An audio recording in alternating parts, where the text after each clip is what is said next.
The piercing scream of my daughter, Max. Max, still haunts me, a sound that carved itself into my soul as I watched a woman drag her PTSD service dog away in broad daylight. Little did Eleanor Price know, she'd just committed a federal crime against the wrong family. What happened 3 minutes later would shatter our quiet neighborhood forever. Before I dive into the chaos that unfolded, I need you to understand why these stories matter. Your engagement, likes, comment helps amplify voices like ours, reaching families who feel alone in their battles. If this story grips you, a simple thanks keeps these truths alive. Now, let me tell you how this nightmare began. My name is Daniel Harper, and until 6 months ago, I believed my toughest fights were behind me. I'd recently retired from what I told neighbors was private security consulting, long stints abroad, vague enough to dodge questions. The truth was messy, but in our serene suburban enclave of Crestwood Pines, simple stories kept things civil. My 8-year-old daughter, Lily, who insists on being called Lila, had endured more pain than most adults. 2 years ago, a reckless driver stole her mother's life in a crash that left Lila with crippling PTSD. Nightmares, panic attacks, and suffocating anxiety nearly broke what was left of us. Then Max entered our lives. Max, a 3-year-old German shepherd with piercing hazel eyes, seemed to read Lila's emotions like a book. More than a pet, he was a certified PTSD service dog, trained to interrupt her nightmares, sense panic attacks, and provide deep pressure therapy during her worst moments. For 18 months, Lila hadn't slept a night without Max by her side. What neighbors didn't know was that Max's tags carried federal markings most service dogs don't have, his training records thicker than standard. In Crestwood Pines, where the biggest drama was usually mailbox designs, those details felt irrelevant. That is, until Eleanor Price decided Max threatened her pristine world. Eleanor ruled our homeowners association like a dictator for 4 years, turning a community group into her personal empire. Her sprawling mansion, with flawless lawns and gleaming luxury cars, made every other home look modest. Her designer outfits never creased, her smile never warmed her eyes. From our first meeting, her knack for knowing everyone's business unnerved me. She kept files, conducted community research, and wielded an eerie grasp of legal loopholes. For an HOA president supposedly focused on potlucks, her regulatory expertise felt suspiciously sharp. The trouble started on a crisp September afternoon at the neighborhood playground. Lila was having a rare good day, giggling as Max chased a tennis ball she'd tossed.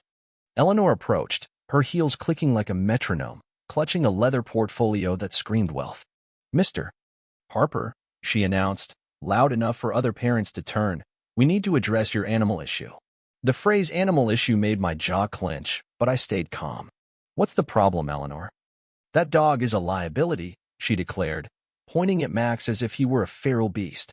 "I've researched federal regulations, and I question his documentation for shared community spaces." Her words hit like a slap. First, her knowledge of service dog laws was too precise for an HOA busybody. Second, she was attacking Max's legitimacy in front of Lila, who now watched, her face paling with anxiety. "Max is a federally certified PTSD service dog," I said evenly. "His paperwork exceeds all requirements." Eleanor's smile turned predatory. "Perhaps, but I have contacts who can verify that. I'll need vet records, training certifications, and your handler qualifications. Within 72 hours. That's when Lila's first panic attack in weeks hit. Her breathing turned shallow, her eyes wide with terror as she reached for Max. He dropped the ball and pressed against her, his training kicking in to calm her.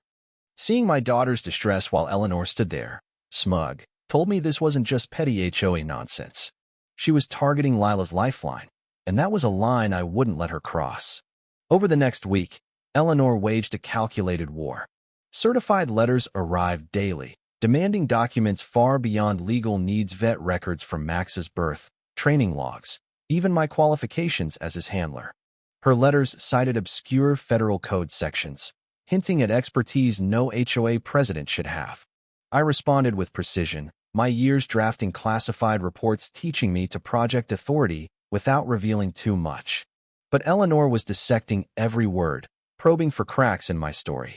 The second clash came the following Tuesday at the community mailboxes. Lila and Max were with me, her practicing commands while I sorted mail. Eleanor emerged from her mansion, portfolio in hand, her expression triumphant. "Mr.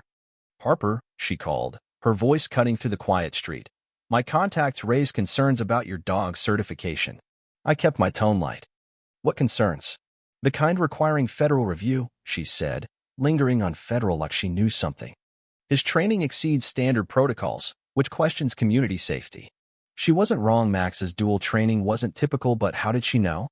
Either she had high-level connections or she was bluffing with terrifying skill. His documentation is airtight, I said, checking the time on one of my 3 phones, a habit that drew her gaze. Multiple devices, she noted, her tone probing.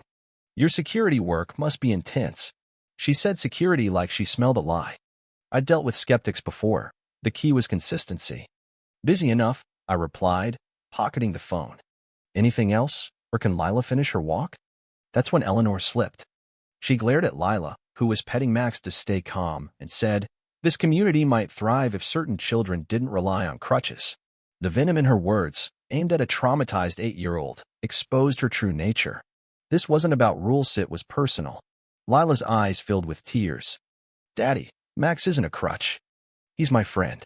I knelt, locking eyes with Eleanor. You're right, sweetheart. Max is your friend, and no one can take that away. Eleanor's laugh was ice. We'll see. By the 3rd week, Eleanor's tactics grew sinister. She launched safety assessments, appearing wherever Lila and Max were playground, walking paths, even near our house, snapping photos and scribbling on clipboards. Her surveillance was professional, her timing too precise. She knew our routines, Max's exercise schedule, Lila's playtime. Either she was obsessed, or she had help. Meanwhile, urgent calls for emergency consultations started pulling me away, their timing suspiciously aligned with Eleanor's escalations. These calls, to phones few could access, used coded language Lila knew not to question. She understood Daddy's work was secret, meant to protect people. Those calls connected me to colleagues who dug into Eleanor Price. She bought her mansion cash 4 years ago, her wealth from real estate disproportionate to her records. As HOA president, she'd targeted families with kids, elderly residents, and anyone needing accommodations, forcing them out with fines and red tape. Every family she'd driven away on docs, a pattern too stark to ignore. Eleanor was waging a war on pets, using HOA power to eliminate them through creative health violations. Max, a federal asset, was her biggest threat. The 4th week brought the breaking point. A Thursday morning call demanded immediate travel for a critical consultation. I left Lila with our babysitter, 17-year-old Sophie Lee, with strict instructions. Take care of Max, I told Lila, kissing her forehead as she hugged the dog. He'll keep you safe. She nodded. Back tomorrow, Daddy? Promise, I said, though uneasy nod at me. The call involved a potential security breach near Crestwood, classified but urgent. As I drove off, I saw Eleanor's silhouette in her window, watching our house. 3 hours later, Sophie called, sobbing. Mr. Harper, she took Max. Eleanor took him, and Lila's breaking down. Time stopped. My worst fear was unfolding 200 miles away. Slow down, I said, heart pounding. What happened? Sophie explained in fragments. Eleanor arrived with 2 men posing as health officials, flashing badges, and papers claiming Max was a health risk requiring quarantine. They said his certification wasn't valid, Sophie whispered. I tried calling you, but they said it was urgent. In the background, Lila's screams for Max echoed, raw as the day her mother died. Where's Lila now? I asked, calculating drive time. She's hyperventilating, asking for Max. She's never been this bad. Rage surged, but I forced clarity. Eleanor had waited for my absence, used fake officials to bully a teenager, and traumatized my daughter.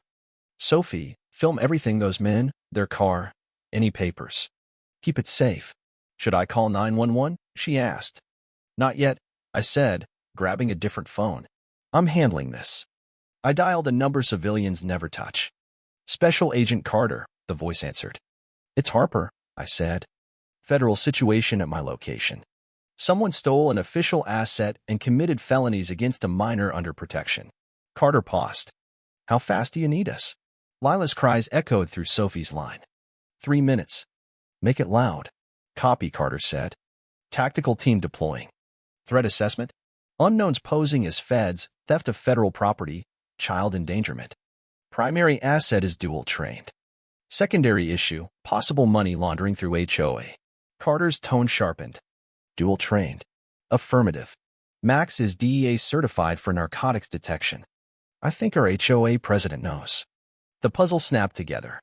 Eleanor's regulatory knowledge, her dog vendetta, her shady finances, she was running an operation, and Max's narcotics training threatened it. How long you been on this? Carter asked. 6 months undercover. Suspected HOA money laundering, but this confirms a bigger network. She's got fake credentials and targeted a federal asset. That's panic, Carter said. She's hiding something big. Full team surveillance, tactical, forensics. Go. As I sped back, Sophie's updates painted a surreal scene. Mr. Harper, black trucks are everywhere. Men in gear are at Eleanor's house. Lila stopped crying when she heard helicopters. Tell her daddy's coming, I said, flooring it. And Max is coming home. Lila's faint voice asked, did daddy send the army? I choked up. Something like that. I was DEA Special Agent Daniel Harper, undercover for 6 months to probe a money laundering ring using HOAs across 3 states. Crestwood's irregular HOA finances flagged it as a hub. I hadn't expected Eleanor's obsession with Max, but her panic over a service dog confirmed everything. Max's dual training, PTSD support, and narcotics detection was classified, yet she'd sniffed it out. Her harassment was a desperate bid to neutralize a federal threat. 40 minutes later, I arrived to a neighborhood transformed. Black SUVs lined the streets, tactical teams secured perimeters, and a helicopter buzzed overhead. Neighbors gawked, phones out, realizing someone among them wasn't who they seemed. Agent Maria Carter, a 15-year DEA veteran, met me. Your daughter okay? She asked, shielding our talk from prying eyes. Getting there, I said. Situation: 3 in custody, Eleanor Price and 2 fake health officials. We found Max in a van with cages and out-of-state transport papers. This was no prank, it was organized. My stomach churned. Eleanor planned to erase Max from Lila's life. Primary investigation? I asked, eyeing forensic teams hauling files from Eleanor's mansion. Your hunch was dead on, Carter said. Her records show massive money laundering through HOA accounts for 3 years.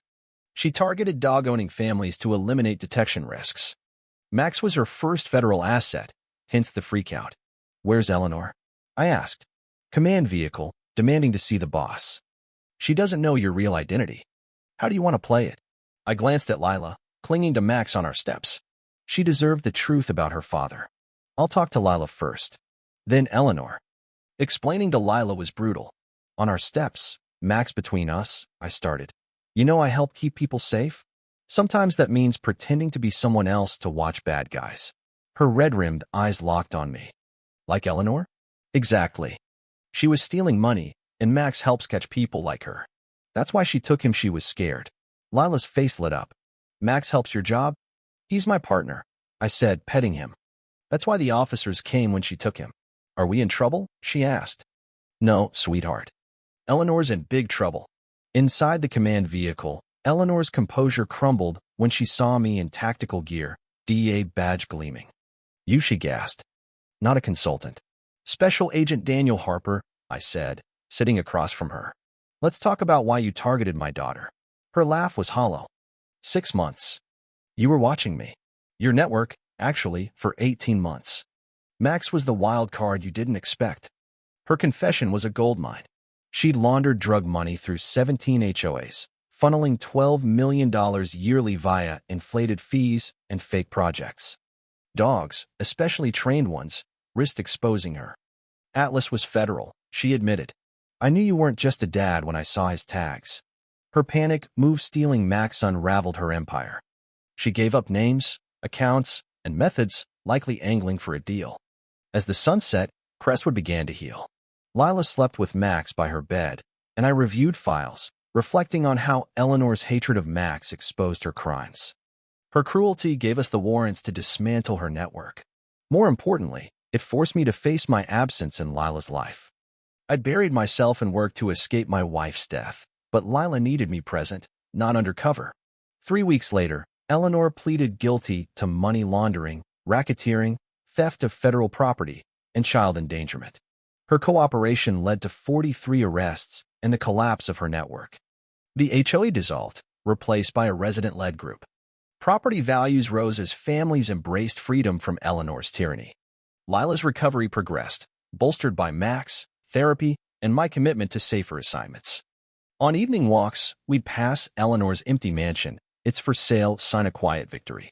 Is she sorry, Daddy? Lila asked once. Maybe someday, I said. But I'm glad she didn't take Max. Me too, Lila whispered, her laughter mingling with the breezy promise of healing, truth, and the unbreakable bond between a girl and her dog.